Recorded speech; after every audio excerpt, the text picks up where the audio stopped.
ফেটে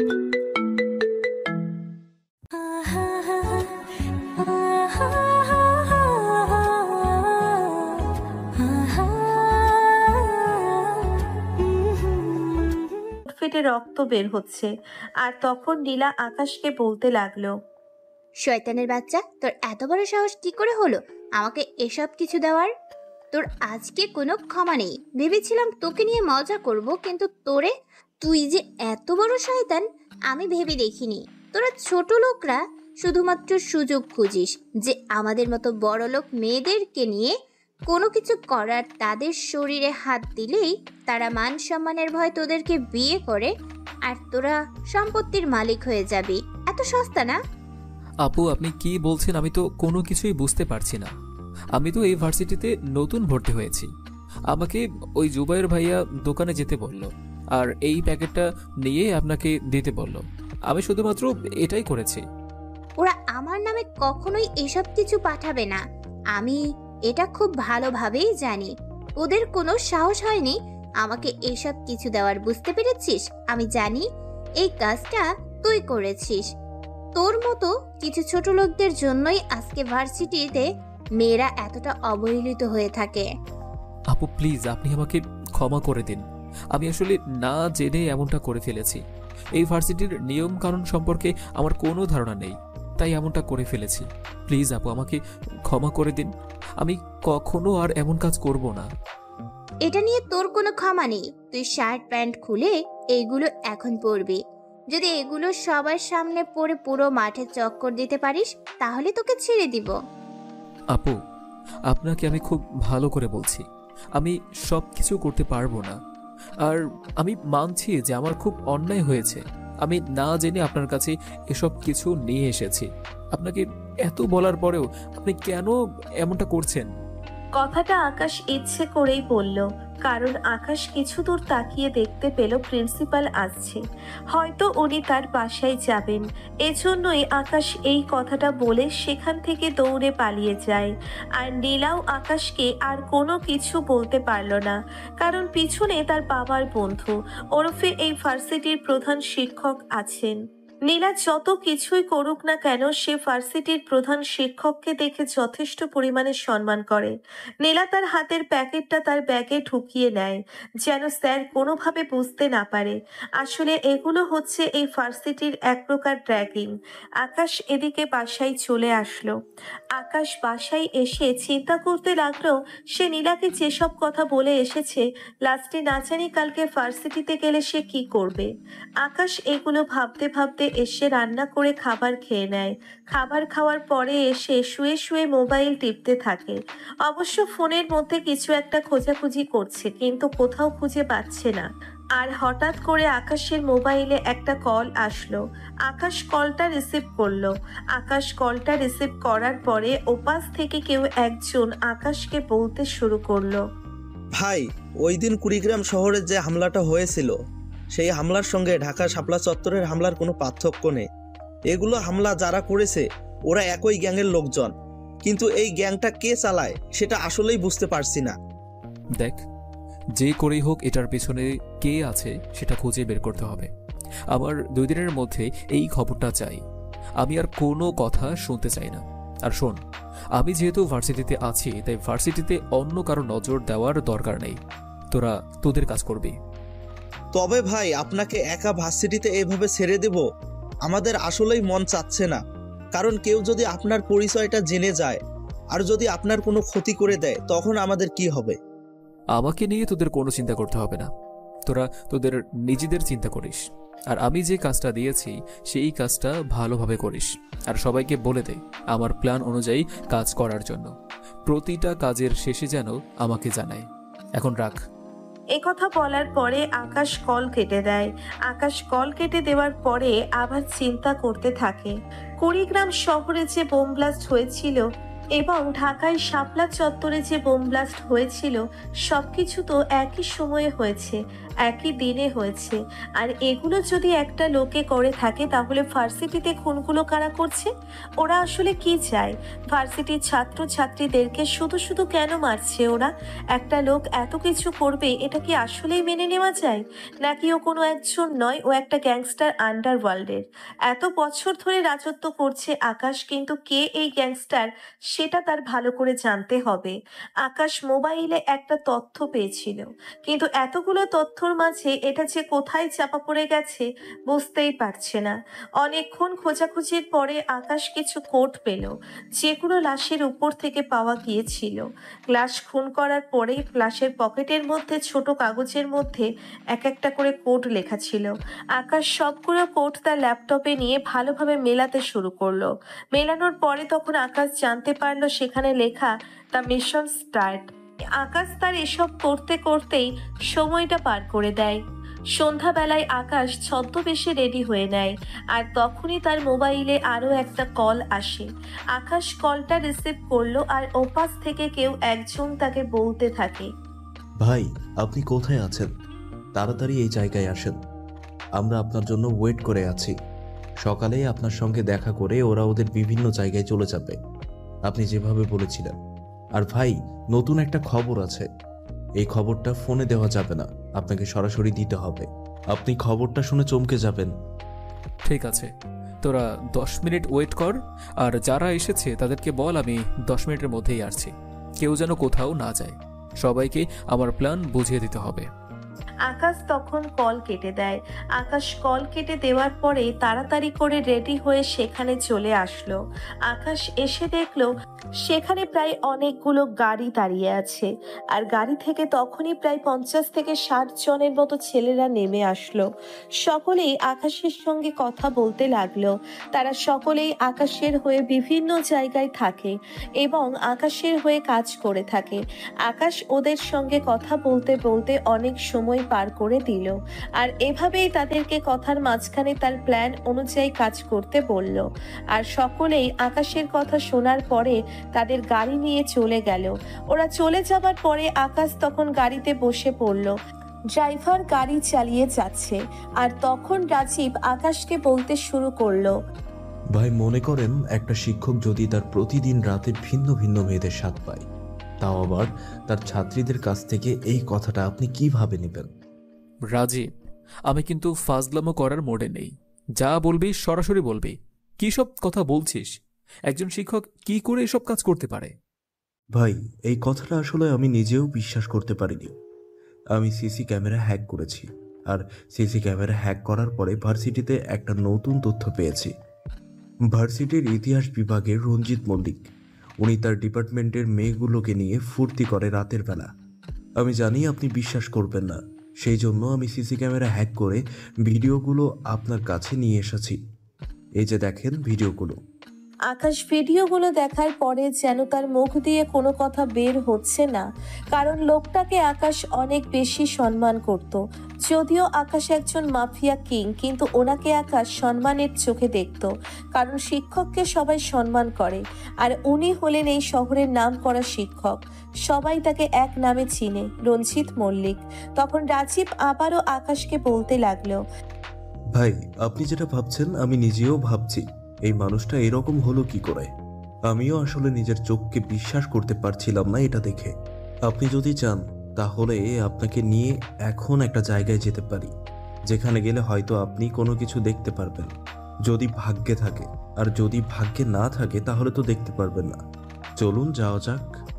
একথা বলার পরে আকাশ গাড়িতে উঠে পড়ল। আকাশ গাড়িতে উঠে পড়ার পরে গাড়িটা রাজীব নিজেই ড্রাইভিং করতে শুরু করলো। অনেক দামি একটা গাড়ি, BMW। এই BMW বাংলাদেশের মধ্যে শুধুমাত্র আকাশেরই রয়েছে, আকাশ ছাড়া অন্য কারো কাছে নেই, এবং এটা সবাই ভালো করেই জানে যে আকাশ ছাড়া এই এক্সপেন্সিভ জিনিসগুলো কেউ ব্যবহার করতে পারবে না। আকাশ একটু পরেই একটা নাইট ক্লাবের সামনে এসে গেল। সবাই গাড়ি থেকে নেমে পড়লো।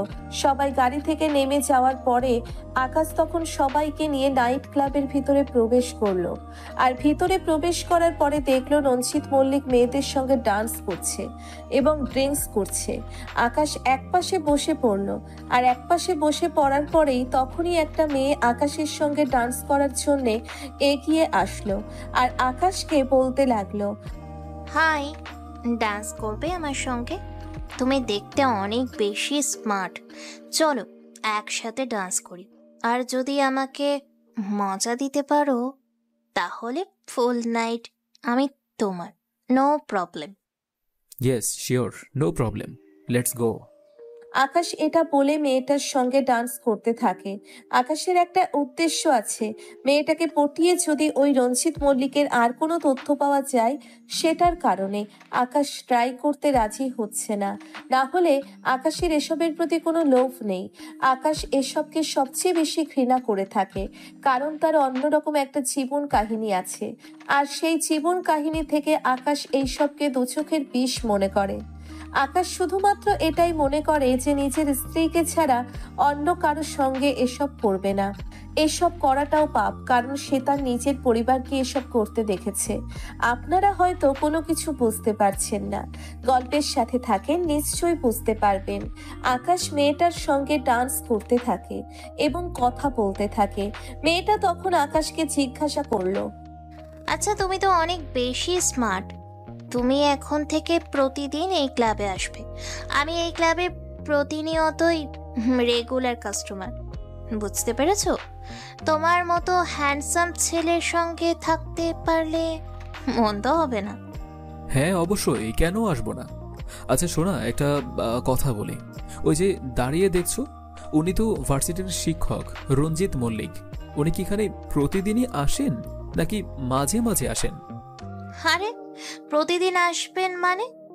আর ওনারই তো এইটা ক্লাব, তাহলে উনি প্রতিদিন আসবেন না কেন? আর আমরা তো সবাই তার, সবাই নিয়োজিত। কি সবাই নিয়োজিত কথাটা শুনে অবাক হলে, তাই না? না মানে আমরা সবাই তার সঙ্গী। তো তোমরা সবাই যেহেতু তার সঙ্গী, তুমি যে আমার সঙ্গে ডান্স করছো, এসব করছো, তো তোমার রঞ্জিত মল্লিক কোনো কিছু বলবে না তোমাকে? যে অপরিচিত মানুষের সঙ্গে তুমি এইভাবে ডান্স করছো, বা অন্যরাও তো অপরিচিত লোকদের সঙ্গে ডান্স করছে, এটার ব্যাপারে রঞ্জিত মল্লিক কোনো কিছু বলবে না? দেখো, তোমাকে একটা সত্যি কথা বলি, এই কথাটা আমি আজ পর্যন্ত কাউকে বলিনি। তোমাকে প্রথম দেখায় আমি পছন্দ করে ফেলেছি, তার জন্যই আমি সত্যি কথাটা বলছি। আমাদের কাজ হলো ছেলেদের সঙ্গে মিশে তাহাদের সঙ্গে রাত কাটিয়ে সমস্ত কিছু আত্মসাৎ করে নেওয়া, মানে কিডন্যাপ করে তাদের কাছ থেকে টাকা আদায় করা। যেমন বড়লোকদের ছেলেদের সঙ্গে এইসব বেশি করা হয়, কারণ গরিব ঘরের ছেলে মেয়েরা তো এখানে কখনোই আসবে না। আর নতুন নতুন মেয়েরা যারা আসবে সবাইকে আমাদের দলে টেনে নেওয়া, বুঝতে পেরেছো? তোমাকে আমি সবকিছু ফ্রি দিয়ে দিব, তুমি কোনো চিন্তা করো না, তোমার কোনো বিপদ হবে না। তোমাকে আমি সম্পূর্ণ নাইট ফ্রি করে দিলাম, তোমাকে এমনিতেও পছন্দ হয়েছে সেই জন্য। আকাশ এই কথাটা শোনার পরে তার যেন ঘাম বের হচ্ছে, কারণ এরকম জঘন্য কাজ আর কজনই বা করতে পারে। আকাশ এবার নতুন অভিজ্ঞতার সম্মুখীন হলো। এতদিনে আন্ডার ওয়ার্ল্ডের রাজত্ব করে যতটা না জানতে পেরেছেন, এই সন্ধ্যার পর থেকে এর চেয়ে বেশি জানতে পারছে। একটা মানুষ এতটা খারাপ হয় কি করে? আকাশ কিছুক্ষণ চুপ থাকার পরে আবারও মেয়েটাকে প্রশ্ন করতে লাগলো, আচ্ছা তুমি যে এই লাইনে আছো, তোমার কি খারাপ লাগে না? তুমিও তো একটা মেয়ে, তোমার তো হাজবেন্ড, স্বামী, সন্তান, পরিবার এসবের প্রতি আগ্রহ থাকার প্রয়োজন। কিন্তু তুমি এটা না করে তুমি এসব বাজে কাজে কেন লিপ্ত হচ্ছ? তুমি ভালো করেই জানো যে এটা বাজে কাজ। হ্যাঁ, আমি এটা খুব ভালো করেই জানি যে এটা অনেক খারাপ কাজ, কিন্তু আসলে এটা ছাড়া আমার আর কোনো কিছু করার নেই। কারণটা তোমাকে অন্য একদিন বলবো, আজকে তোমাকে কোনো কিছু বলা সম্ভব না। আর এই রঞ্জিত মল্লিক আসলেই কোনো ভালো মানুষ না, ওর হাত অনেক লম্বা, অনেক লম্বা, যে তুমি কোনো ধারণা করতে পারবে না। তুমি একজন শুধুমাত্র বড়লোক বাবারই তো ছেলে, এসবের প্রতি তোমার কোনো ধারণা নেই। আচ্ছা, আমরা তো এখন ভালো বন্ধু, চলো অন্য কোথাও গিয়ে সময় কাটাতে পারি। আই মিন, এমনি কোনো জায়গায়। এখানে অনেক বেশি কোলাহল হচ্ছে, সাউন্ড হচ্ছে, তাই এখানে কথা বলাটা বেটার হবে না আমাদের জন্য। এ কথা বলার পরে আকাশ মেয়েটাকে নিয়ে যথারীতি বাহিরে চলে আসলো। মেয়েটা চেয়েছিল অন্য একটা রুমে যাওয়ার জন্য, কিন্তু আকাশ যদি রুমে যেতে রাজি হতো তাহলে অন্য কিছু ঘটে যেতে পারত। আকাশ তার নিজেকে আগে সেভ করবে এটাই তার মাথার মধ্যে ঘুরে বেড়াচ্ছে। আকাশ মেয়েটাকে নিয়ে বাইরে আসার পরে গাড়ির সাথে হেলান দিয়ে দাঁড়ালো, আর সকলেই আকাশের দিকে খেয়াল করছে। রাজীব আকাশের কাণ্ড কারখানা দেখে হেসেই যাচ্ছে। কারণ আছে, একটা কারণ, আকাশ খুব ভালো মেয়েটার সঙ্গে জমিয়ে ফেলেছে, আর তার কারণেই মেয়েটার সবকিছু তাকে বলতে রাজি হচ্ছে। এত কম সময়ের মধ্যে আকাশ কোনো মেয়েকে পটিয়ে ফেলতে পারবেন এটা সত্যিই ধারণার বাইরে ছিল। সবাই ভাবতো আকাশ একটা অনেক শক্ত মনের একটা মানুষ, অনেক রাগী টাইপের একজন মানুষ, তার যে মন বলতে কোনো কিছু আছে এরা সবাই ভুলেই গিয়েছিল। গাড়িতে হেলান দেওয়ার পরে তখন বিজলি মেয়েটা আবারও আকাশকে বলতে লাগলো, আসলে আমি ছিলাম এই ভার্সিটির একজন ইতিহাস বিভাগের ছাত্রী। আমি কোনো না কোনোভাবে স্যারের সঙ্গে রিলেশনশিপে জড়িয়ে পড়ি। আসলে ভুলটা ছিল আমার একটু লোভ ছিল, আর সেই লোভের কারণেই স্যারের সঙ্গে রিলেশনশিপে জড়িয়ে পড়েছি। তখন স্যার আনম্যারিড ছিল, আর স্যার বিয়ে করেছে কিনা এখনো পর্যন্ত সেটাও আমাদের জানা নেই। রিলেশনশিপে জড়িয়ে পড়ার পরে সকল অপকর্মগুলো আস্তে আস্তে শুরু হয়। আস্তে আস্তে তার ব্যাপারে জানতে পারি, আর একটা সময় যখন আমি এগুলো থেকে বেরিয়ে আসতে চাই তখনও আমার বাবা মা পুরো পরিবারকে শেষ করে দেয়। আর আমিও ভয়ে এই কাজ করতে থাকি। আমাদের এই ক্লাবে প্রায় 20 জনের মতো মেয়ে আছে। এই 20 জন হলো তার প্রতি রাতের নিত্যদিনের সঙ্গী। এছাড়াও নতুন নতুন মেয়েগুলোকে যে এনে দিতে পারবে তাদেরকে সে অনেক টাকা দেয়। পরবর্তীতে এই মেয়েগুলোকে অন্য জায়গায় ট্রান্সফার করে দেওয়া হয়।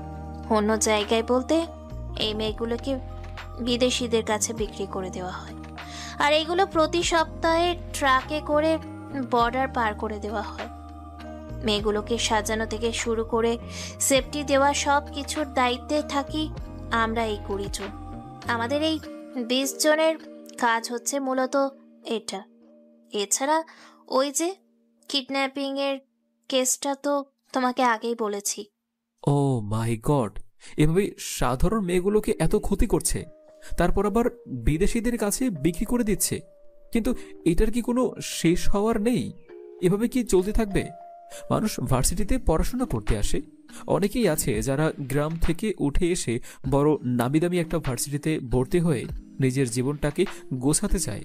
তাদের পরিণতি কি তোমার অবস্থাই হবে? মানে তুমি তো বেঁচে গিয়েছো, তোমাকে বিদেশে পাচার করেনি। আমি মানছি তুমি অনেক বেশি কষ্টে আছো, কিন্তু যাদেরকে বিদেশে পাচার করে দেওয়া হয় তাদের কি অবস্থা করে তুমি কি একবার ধারণা করতে পারো? হ্যাঁ, আমি সেটা জানি। আর আমি বেঁচে গিয়েছি কারণ আমি তার গার্লফ্রেন্ড ছিলাম। এই কারণে হয়তো দয়া করে আমাকে বিদেশে বিক্রি করে দেয়নি। আমাকে এসবের প্রতি দায়িত্ব দিয়ে রেখেছে। যদি আমি ঠিকমতো দায়িত্ব পালন না করি তাহলে আমাকেও বিক্রি করে দেবে যে কোনো সময়। তার জন্যই ভয়ে এসব করে থাকি। আসলে মৃত্যু ভয় সবারই থাকে, সেই জন্যই আমি এসব করছি। পালিয়ে যাওয়ার কোনো সুযোগ নেই। চারিদিকে তার লোকজন রয়েছে, যে কোনো সময় ধরে ফেলতে পারে।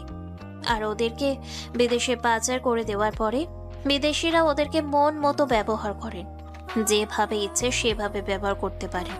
তোমাকে কি বলতে চাচ্ছি তুমি ভালো করেই বুঝতে পারছো।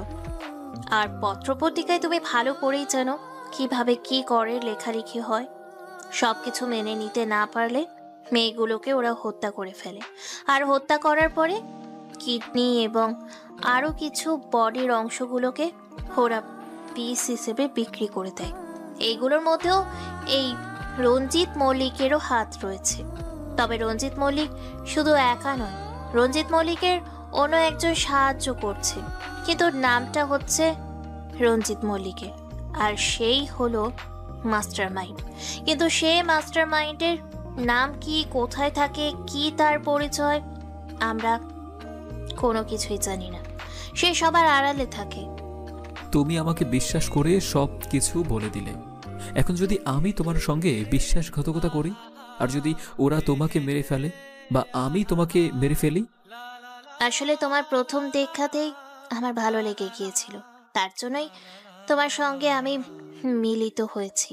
তুমি চাইলে আমার যে কোনো কিছু করতে পারো, আর যদি তোমার ওইসব করার ইচ্ছে থাকে, চলো তোমাকে রুমে নিয়ে যাচ্ছি। তুমি যেহেতু আমাকে বিশ্বাস করে সব কিছু বলে দিয়েছ, তাহলে আমি আমার নিজের পরিচয় লুকিয়ে রাখবো না। তুমি জানো আমি কে? আমি সেই আন্ডারওয়ার্ল্ডের মাফিয়া কিং আকাশ চৌধুরী। একথা বলার পরে আকাশ তার ট্যাটু করা হাতটা বাড়িয়ে দেয়, আর ট্যাটুটা দেখার পরে বিজলি আকাশের দিকে ভূত দেখার মতো তাকিয়ে আছে। বিজলি অনেকটা ভয় পেয়ে গেছে, কারণ সে কার সঙ্গে এতক্ষণ কথা বলেছে যে কিনা পুরো আন্ডারওয়ার্ল্ডে রাজত্ব করছে। সে তার সঙ্গে এতক্ষণ এসব কথা বলছিল। বিজলি চুপ করে আছে, মাথা নিচু করে আছে। আর তখন আকাশ বিজলির ভয় কাটানোর জন্য বিজলিকে বলতে লাগলো, ভয় নেই, আমি তোমার কোনো ক্ষতি করব না। আসলে এখানে তোমার কোনো দোষ নেই। তুমি তোমার নিজের জীবন রক্ষার জন্য তুমি এসব কাজ করছো। ওই রঞ্জিত মল্লিক এবং তার পেছনে কে আছে সব কিছু আমি খুঁজে বের করব। তুমি শুধু আমাকে সাহায্য করবে কিনা সেটা বলো। তুমি কি চাও না তোমার মতো যারা এর শিকার হয়েছে, যারা তার আপন প্রিয় মানুষটাকে হারিয়েছে, যার কারণে সমাজে এসব অপকর্ম বেড়ে গিয়েছে, সে শাস্তি পাক, অন্য মেয়েরা তাদের সঠিক বিচার পাক? হ্যাঁ, আমি খুব করে চাই যে যারা আমার এই সর্বনাশ করেছে তারা যেন এই দুনিয়ার বুকে আর বেঁচে না থাকে। আমি নিজে তো শেষ হয়েছি, আমি চাই না আর কোনো মেয়ে এই ফাঁদে পা দিক। দেশের মধ্যে শুধুমাত্র এর কারণে অপকর্মগুলো হচ্ছে। এই কিছুদিন আগে শাপলা চত্বরে বোম ব্লাস্ট হয়েছে এবং কুড়িগ্রামে বোম ব্লাস্ট হয়েছে শুধুমাত্র এই রঞ্জিত মল্লিকের জন্য। তবে এর পেছনে আরও একজন আছে, সেটাকে খুঁজে বের করতে হবে। কিন্তু রঞ্জিত মল্লিক এটা কখনোই সহজে বলবে না। এটা বের করা অনেক বেশি কষ্টকর হয়ে যাবে। তুমি কোনো চিন্তা করো না, তুমি শুধু আমার প্ল্যান মোতাবেক কাজ করে যাও। তোমার যা সেফটি দেওয়া লাগে সব কিছু আমি করব। তুমিও নিশ্চয়ই আমার ব্যাপারে খুব ভালো করে জেনে থাকবে। আমি যদি মরে যাই আমার কোনো সমস্যা নেই, তবুও তো এই শয়তানটার মৃত্যু হবে। এখন আমি ভরসা পাচ্ছি যে আমি মরে গেলেও কেউ একজন আছে যে এদেরকে শেষ করবে। তারপর আকাশ তার নাম্বারটা বিজলির কাছে দিয়ে দিল, আর বিজলির কাছে নাম্বারটা দিয়ে দেওয়ার পরে বিজলি নাম্বারটা নিয়ে চলে গেল। সেখান থেকে আকাশও সবাইকে নিয়ে তার বাসায় চলে আসলো। সবাইকে নিয়ে বাসায় আসার পরে কিছু বিষয় নিয়ে আলোচনা করতে লাগলো, আর সবাই আকাশকে রেখে সবাই যে যার মতো করে চলে গেল। পরের দিন সকালবেলা আকাশ রেডি হয়ে নিল ভার্সিটির জন্য। খ্যাত হয়ে রেডি হয়ে আবারও চলে আসলো ভার্সিটিতে। একটা গাছের নিচে বসে আছে সে। ক্লাস শুরু হতে বেশ অনেকক্ষণ দেরি হবে। কিছুক্ষণ পরেই নীলা তার দিকে এগিয়ে আসলো।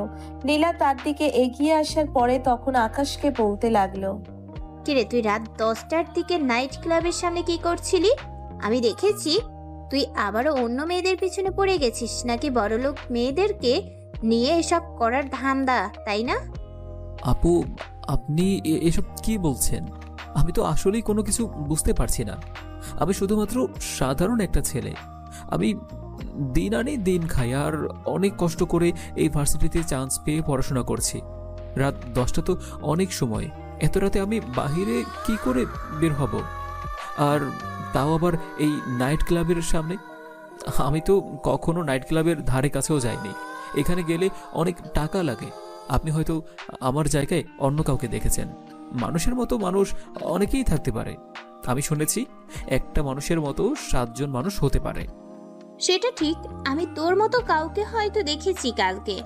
একটা দামি গাড়ির মধ্যে হেলান দিয়ে কথা বলছিল। আচ্ছা, সেটা বড় কথা নয়, এসব কথা বাদ দে। তুই কালকে আমাকে ওই কথাটা কেন বলেছিস? আমাকে যে এই কথাটা বলার পরে ধরে চলে গিয়েছিলি কেন? আপু, আমি বুঝতে পারিনি আপনাকে ওই প্যাকেটটা দেওয়ার পরে ওই অবস্থা হয়ে যাবে। আমি সত্যি জানতাম না যে ওই প্যাকেটের মধ্যেই এসব কিছু থাকবে। আপনি আমাকে ক্ষমা করে দিন। আমি আর কখনো আপনার সামনেও আসবো না। সেটা বললে তো হবে না। তুই যেহেতু অন্যায় করেছিস সেই জন্য তোকে শাস্তি পেতে হবে। এখন যা আমার জন্য দোকান থেকে আইসক্রিম নিয়ে আয়। আর এই নিয়ে 500 টাকা একটা আইসক্রিম আনবি আর বাকি টাকা তোর কাছে রেখে দিবি। এই কথা বলার পর আকাশ দোকানে চলে আসলো। আকাশ দোকানে আসার পরে নীলার জন্য আইসক্রিম কিনে নিয়ে বাকি টাকা তাকে ফেরত দিল। বাকি টাকা নীলা না নিয়েই সেখান থেকে তার বান্ধবীদের কাছে চলে গেল। তার বান্ধবীদের সঙ্গে গিয়ে আলোচনা করতে লাগলো। গল্প করতে করতে সময়টা পার হয়ে গেল। আর আকাশ এদিকে ভার্সিটিতে কাউকে খুঁজতে লাগলো। আর হঠাৎ করে দেখলো ছেলেটা ক্লাসে প্রবেশ করছে। আকাশও তাড়াতাড়ি করে ক্লাসে প্রবেশ করলো। এমন জায়গায় গিয়ে বসে পড়েছে যেন সবাইকে খুব ভালোভাবে লক্ষ্য করা যায়। স্যার ক্লাস করাচ্ছেন। স্যার ক্লাস করানোর সময় নীলা ক্লাসে প্রবেশ করলো। নীলা ক্লাসে প্রবেশ করে সে তার জায়গা মতো বসে পড়লো। আর হঠাৎ করে একটা ছেলে তার মোবাইল বের করলো। আর তার মোবাইলটা বের করার পরে কারোর সঙ্গে যেন মেসেজ করছে, যে মেসেজটা ছিল এরকম: বস, আজকে নেহাল ভাই আপনার সঙ্গে দেখা করতে যাবে, আপনি জায়গা মতো চলে আসবেন। আর রঞ্জিত স্যার আপনার সঙ্গে এখন দেখা করতে পারবে না, আপনার সাথে কোনো এক সময় দেখা করবে। আর সব কিছু নেহাল আপনাকে জানিয়ে দেবে। আকাশ দূর থেকে মেসেজ করাটা দেখে নিল। আর মেসেজটা দেখার পরে কিছুটা আন্দাজ পেল নেহাল কার সঙ্গে দেখা করতে যাচ্ছে। তাহলে কি সেই বসের সঙ্গে নেহাল দেখা করতে যাচ্ছে, নাকি অন্য কারোর সঙ্গে? এত সহজে ওই বসকে সে পেয়ে যাবে এটা কখনোই হতে পারে না। সে হয়তো অন্য কেউ হতে পারে। যে গোপনে আছে আসল বস এত তাড়াতাড়ি সামনে আসতে পারে না। তবে সে খুব ভালো করেই জানে যে ওই তাদের বস কোথায় আছে। আকাশ যথারীতি ক্লাস শেষ করলো। আর ক্লাস শেষ করার পরে তখন ভার্সিটির পিছনে চলে আসলো। ভার্সিটির পিছনে এসে অফিস রুমের জানালা দিয়ে দেখতে শুরু করলো। রঞ্জিতের রুমে দুজন ছেলে প্রবেশ করেছে। দুজন ছেলে প্রবেশ করার পরে তখন রঞ্জিত স্যারকে বলতে লাগলো, নেহাল আজকে মাহিনের সঙ্গে দেখা করতে যাবে। আর মাহিন 2টা প্রোডাক্ট চেয়েছে। আর 2টা প্রোডাক্ট খুবই ইনট্যাক্ট চেয়েছে। ইনট্যাক্ট ছাড়া নাকি তার চলবে না। আর এই 2টাকে ব্যবহার করার পরে সে নিজেই আপনার কাছে পাঠিয়ে দেবে। আপনি পরে এটাকে অন্য জায়গায় বিক্রি করে দিতে পারেন। এভাবে আমার অফিস রুমে আসার কোনো প্রয়োজন নেই। যা বলার সবকিছু মোবাইলে বলবি। এভাবে হুটহাট চলে আসাটা আমার জন্য অনেক বেশি রিস্ক হয়ে যাবে। আর আমি চাই না যে আমি কোনো সমস্যায় পড়ি।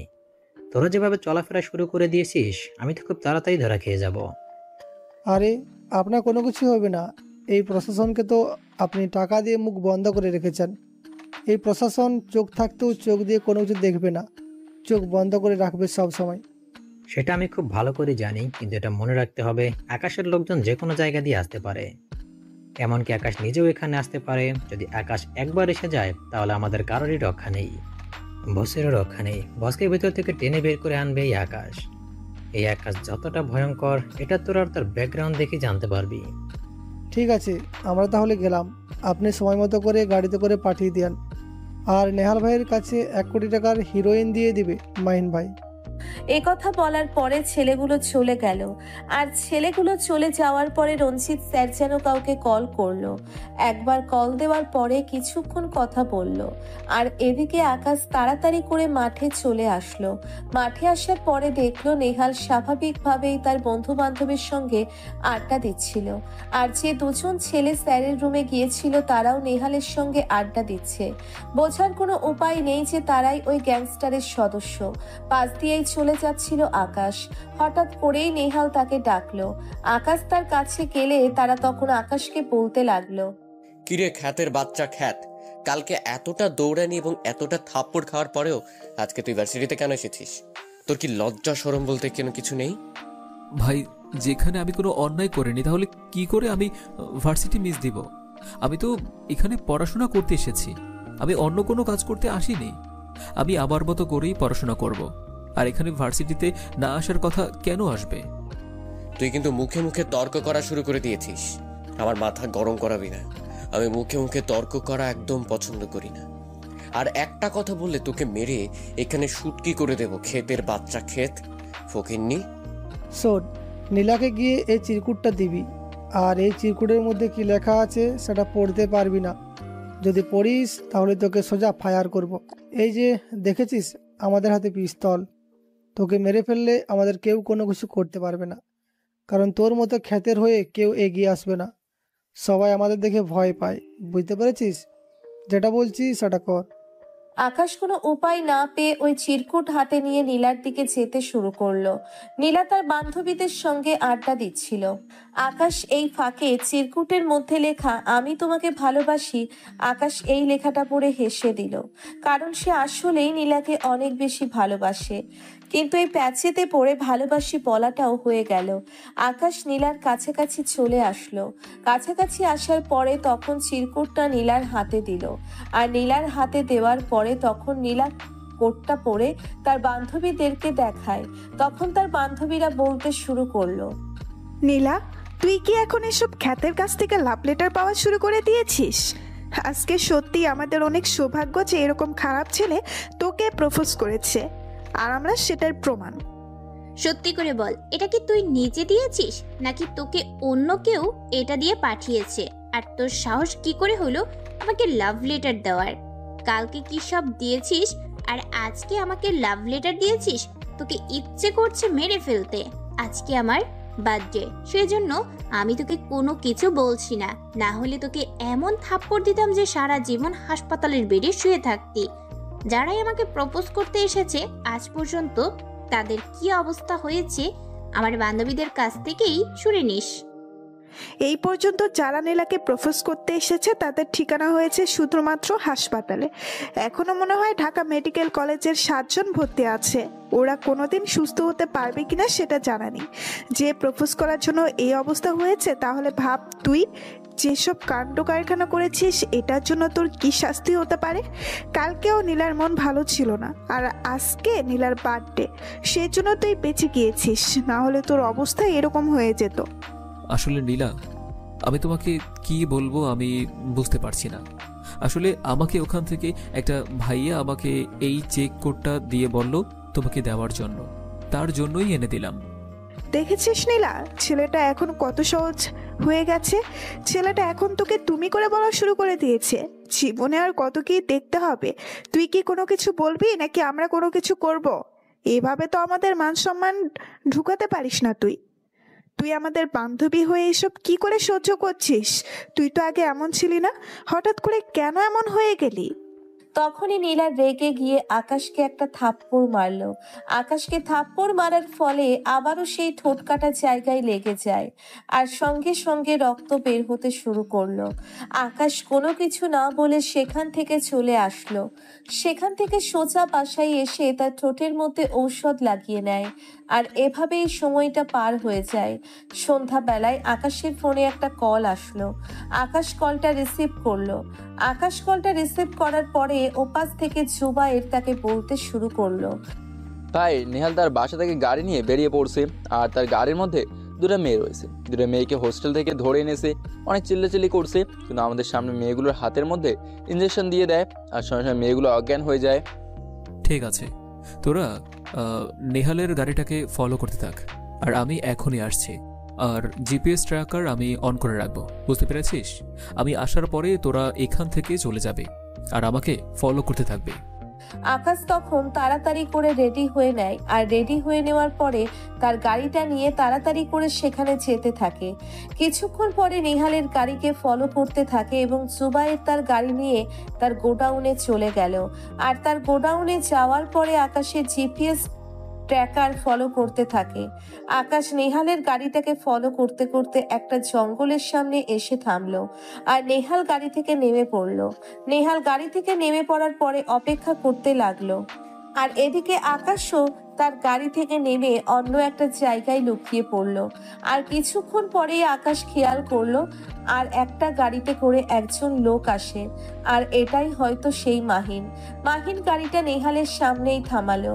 মাহিন সহ গাড়ি থেকে আরো বেশ কজন ছেলেরা নেমে পড়লো, আর ছেলেরা নেমে পড়ার পরে মাহিন তখন নেহালকে বলতে শুরু করলো, শোন, পরবর্তী নির্দেশ না দেওয়া পর্যন্ত আমার কোনো প্রোডাক্ট লাগবে না।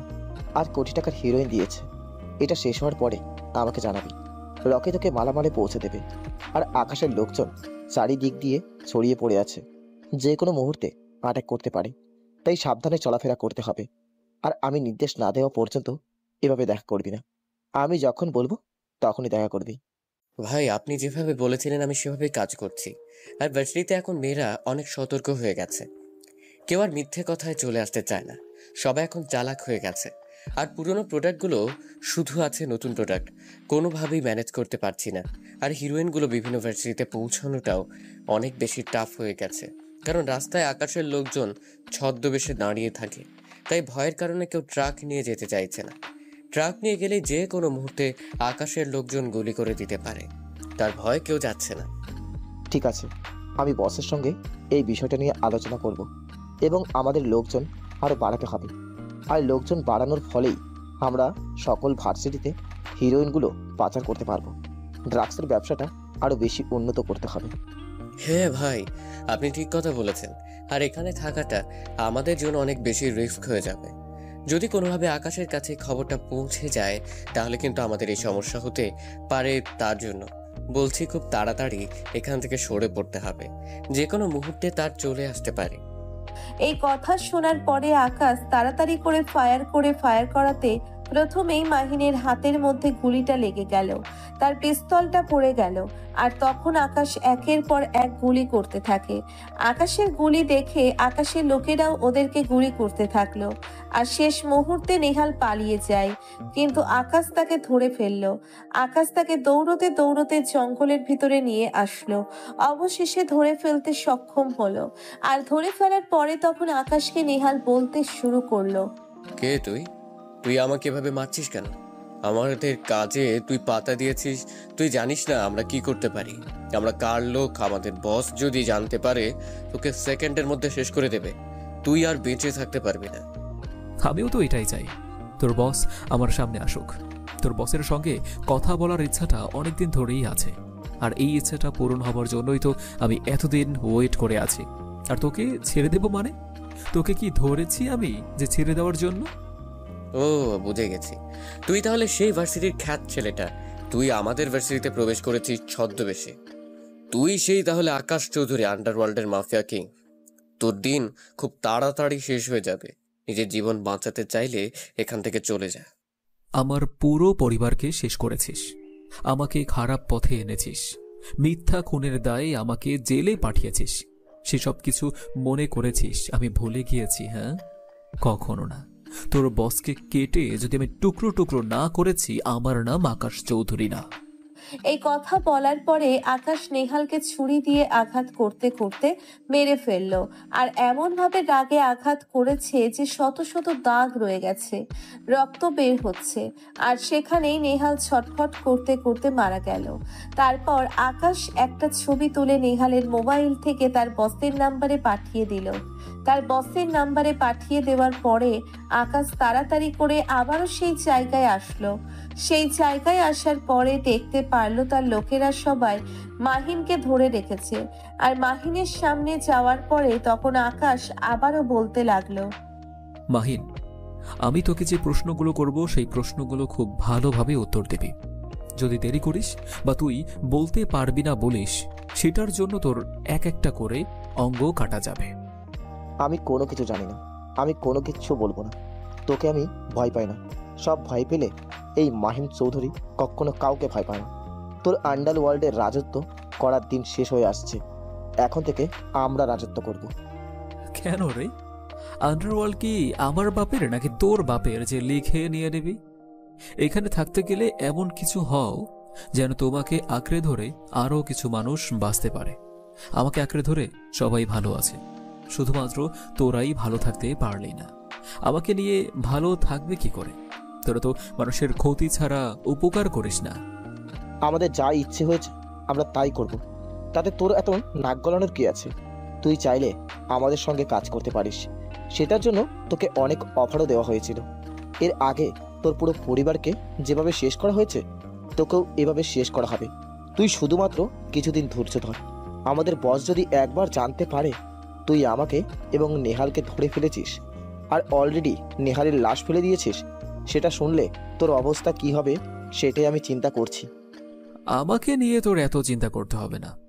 আমাকে চিন্তা করার মানুষ এখন অনেক আছে, আর এটা তোর কষ্ট করে বলার কোনো প্রয়োজন নেই। আমি নেহালের মোবাইল থেকে নাম্বারটা নিয়ে আমি নিজেই নেহালের লাশের ছবি পাঠিয়ে দিয়েছি। এত টেনশন করার কিছু নেই। আমি তো চাই সে আমার সঙ্গে কথা বলুক, আমার সঙ্গে দেখা করুক, আমার সামনে আসবে সে। তুই অনেক বেশি ভুল করেছিস। আমাকে মেরে ফেললেও তুই আমাদের কোনো ক্ষতি করতে পারবি না। আমাদের বস তোকে কুত্তার মতো মারবে। তোর পরিবারকে যেভাবে শেষ করা হয়েছিল তোকেও ঠিক সেভাবেই শেষ করবে। এই কথা শোনার পরে আকাশ সহ্য করতে পারল না। আকাশ সঙ্গে সঙ্গে গুলি করে দিল। গুলি করে দেওয়ার পরে হঠাৎ করেই আকাশ পিছনে তাকিয়ে দেখতে পারল সেখানে নীলা দাঁড়িয়ে আছে। নীলাকে এখানে দেখে আকাশ মনে হয় ভূত দেখার মতন দেখছে, কারণ এখানে নীলা কোথা থেকে আসবে? নীলা এখানে কি করছে, এগুলো প্রশ্ন আকাশের মনে ঘুরপাক খাচ্ছে। আর তখন নীলা তার সামনে এগিয়ে আসলো, আর এগিয়ে আসার পরে তখন নীলা আকাশকে বলতে শুরু করলো, আমি অনেক দিন ধরেই লক্ষ্য করছি, আমার প্রথম দিনই সন্দেহ হয়েছিল যে ভার্সিটিতে খ্যাত সেজে আসাটা কোনো একটা মিশন রয়েছে। আর এটা যে এই মিশন আমি সত্যিই জানতাম না। আমি তোমার সঙ্গে সত্যি অনেক বেশি অন্যায় করে ফেলেছি। না জেনে না বুঝে তোমার সঙ্গে অনেক কথা শুনিয়ে দিয়েছি। আমার জন্য তুমি অনেক কষ্ট পেয়েছো। আমি জানতাম না যে তুমি সেই আকাশ চৌধুরী। আসলে আমি তেমন কোনো কিছু মনে করিনি, আর যাকে ভালোবাসি তার কথায় কোনো কিছু মনে করতে নেই। একদিন আমি তোমাকে শপিং মলে দেখেছিলাম, আর শপিং মলে তোমাকে দেখেই তোমার প্রেমে পড়ে গিয়েছিলাম। তারপর সিদ্ধান্ত নিলাম এই ভার্সিটিতে আসব, আর তোমার সঙ্গে এই নাটকগুলো করব। তাই হয়েছে। আমি সেটা না বুঝে আমি তোমার সঙ্গে দিনের পর দিন ভার্সিটিতে অনেক কথা শুনিয়েছি, অনেক অপমান করেছি।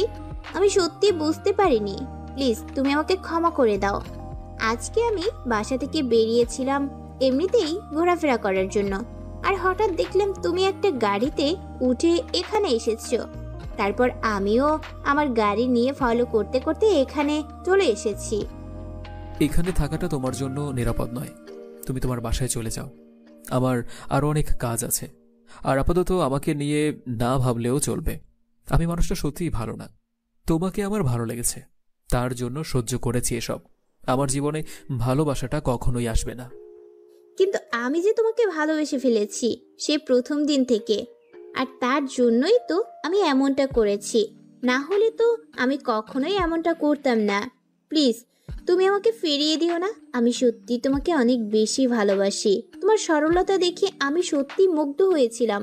আমি দেখেছি তুমি লুকিয়ে লুকিয়ে এতিমখানায় যাও আর বাচ্চাদেরকে তুমি সাহায্য করো, কিন্তু তোমার নাম বলতে দাও না। এটা সত্যি আমার কাছে অসাধারণ লেগেছে।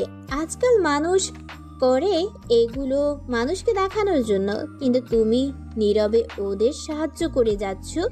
ওদের জীবিকা তোমার মাধ্যমে হচ্ছে, তাই এগুলো দেখে তোমার প্রতি আমার শ্রদ্ধা বোধ বেড়ে গেছে। আকাশ তখন নীলাকে তার জোর করে গাড়িতে তুলল, আর জুবাইরকে বলল নীলার গাড়িটা তার বাসার সামনে দিয়ে আসার জন্য। আকাশ গাড়ি ড্রাইভিং করে যাচ্ছে, আর চুপচাপ ড্রাইভিং করতে করতে নীলার বাসার সামনে চলে আসলো। নীলাকে নামিয়ে দিল। নীলাকে নামিয়ে দেওয়ার পরে নীলা তখন বলতে শুরু করলো, তুমি এটা কি করলে? আমি কি তোমাকে এটার কারণে এত কষ্ট করে ফলো করে তোমার ওইখানে গেলাম? রাস্তার মধ্যে এত কথা বলতে চাইলাম, তুমি কেন কথা বললে না আমার সঙ্গে? আমি কি কোনো অন্যায় করেছি? আমি এখন যে সিচুয়েশনের মধ্যে আছি সেই সিচুয়েশনের মধ্যে থাকলে তুমিও এমনটাই করতে। আমার এখন প্রেম ভালোবাসা এসব করার সময় নয়। যখন হবে তখন হবে, কিন্তু এখন এইসব করার সময় নয়। আমার সামনে অনেক দায়িত্ব, অনেক বড় কর্তব্য রয়েছে। আর কি দায়িত্ব কি কর্তব্য এটা তুমি খুব ভালো করেই জানো। তোমাকে বোঝানোর মতো ক্ষমতা আমার নেই, বুঝে নিও। এভাবেই পার হয়ে গেল বেশ অনেকগুলো দিন। দেশের অবস্থা প্রচুর খারাপ হয়েছে। দেশের মধ্যে বিভিন্ন জায়গায় বোম ব্লাস্ট করেছে আলী আশরাফ। এই আলী আশরাফ হলো তাদের একমাত্র গডফাদার। দেশের এবং বাইরে যত অপকর্ম হয় সবকিছু শুধুমাত্র এই আলী আশরাফের কারণে হয়ে থাকে। টিভিতে সাংবাদিকরা আকাশের ব্যাপারে নিউজ করছে। আকাশ সকল কিছু নিজের হাতে তুলে নিয়েছে। আকাশ তার লোকজন দিয়ে আলী আস্তাপের যত জায়গা আছে সবকিছু ধ্বংস করে দিচ্ছে।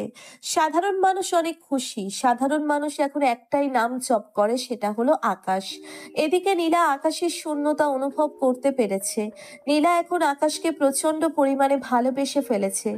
যদিও আকাশ নীলাকে অনেক আগে থেকেই ভালোবাসে, কিন্তু এটা আকাশ এখন এসব নিয়ে ভাবছে না।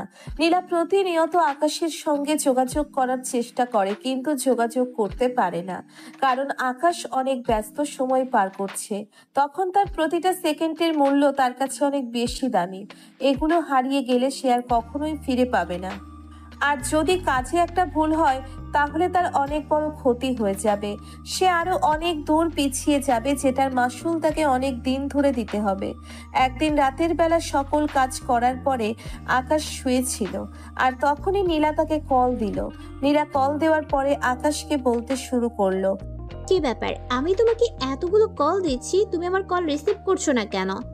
আর তুমি এসব কি করছো? এমন তাণ্ডব শুরু করে দিয়েছো কেন? এই শহরের প্রতিটা জায়গায় আলী আশরাফের লোকজনকে মেরেই যাচ্ছ লাগাতার ভাবে। তুমি কি এসব খুন খারাপি বন্ধ করবে কিনা সেটা বলো। নীলা, তোমার কাছে কি এগুলো খুন খারাপি মনে হচ্ছে? তুমি কি চোখ থাকতেও অন্ধ?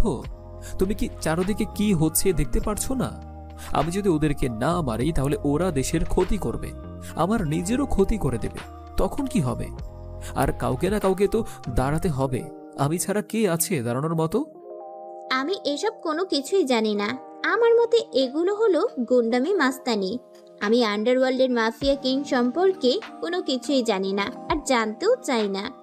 আমি এসব কোনো কিছুই চাই না। আমি শান্তি চাই। তোমাকে নিয়ে আমি শান্তিতে বাঁচতে চাই। নীলা, তুমি বুঝেও না বোঝার ভান কেন করছো? আমি তোমাকে আগেও বলেছি এসব নিয়ে কোনো কথা বলার সময় আমার এখন নেই।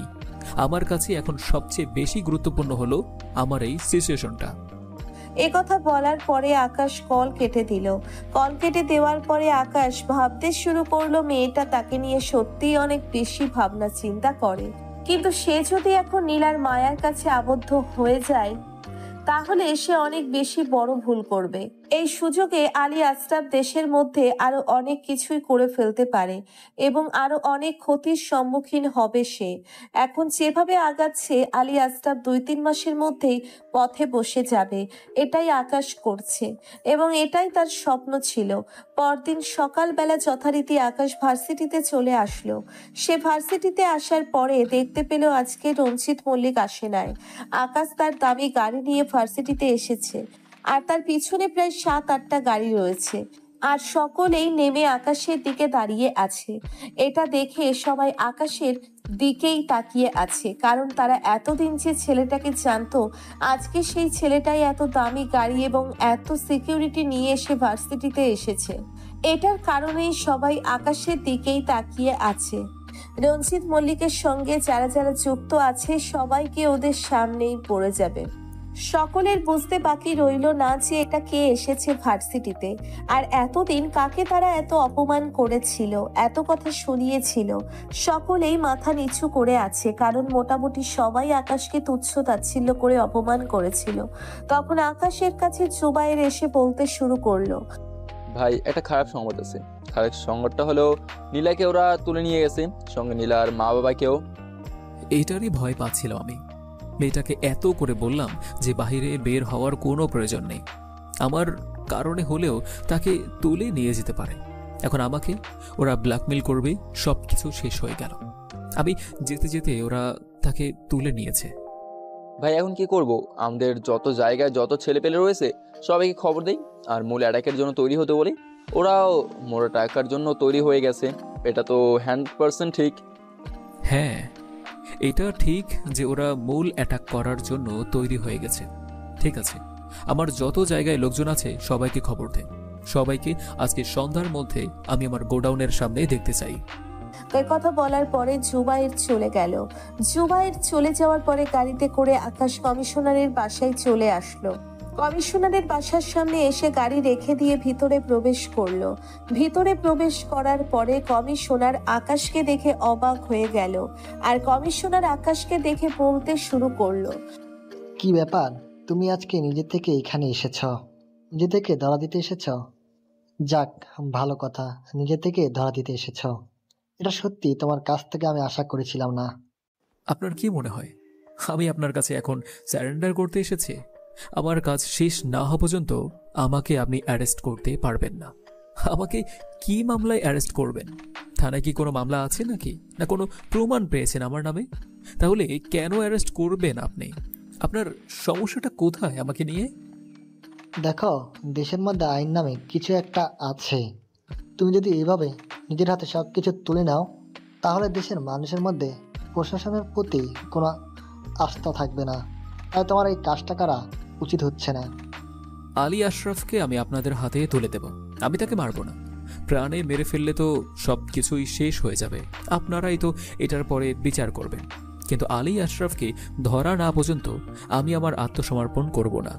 আর আমার ব্যাপারে এমন কোনো প্রমাণ নেই যে আপনি আমাকে অ্যারেস্ট করবেন। আর সমস্যাটা কি আপনার? আমি কোনো খারাপ কাজ করেছি? নাকি আমার লোকেরা কাউকে গিয়ে পিটিয়েছে? নাকি আমার লোকেরা কাউকে ধর্ষণ করেছে? দেশের মধ্যে এখন শান্তি বিরাজ করেছে শুধুমাত্র আমার জন্য। আমি করিয়ে দেখেছি। সব কিছু বুঝতে পারলাম। আর তুমি যেটা করছো এটা আসলে অন্যায় করছো। তোমার এই কাজটা করা ঠিক হচ্ছে না। এই কাজটা তোমার করার কথা নয়। দেখুন কমিশনার সাহেব, আমি আপনার কাছে এসেছি একটা খবর জানানোর জন্য।